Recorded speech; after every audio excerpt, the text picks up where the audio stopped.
而家烏克蘭嗰個叫做咧戰爭嗰個數據咧越嚟越豐富，而實戰經驗越嚟越多。即使咧你講歐洲軍隊咧，我諗啊，而家成個歐洲軍隊冇一隊可以打得贏烏克蘭，因為佢哋唔使出人啊，佢哋有無人機、無人艇。嗱，最近利比亞咧同烏克蘭簽訂咗個協議，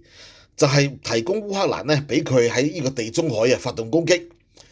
專門係擊沉啲俄羅斯嗰啲影子油輪、運油啲運油輪。呢個咧係一個好鼓舞嘅消息，因為咧烏克蘭嘅呢個軍工武器係可以正式輸出去世界，嚟緊亦都可以咧係第一可以賺錢。嗱，當然呢個對美軍好大挑戰。烏克蘭人咧今次可以話令到全世界刮目相看。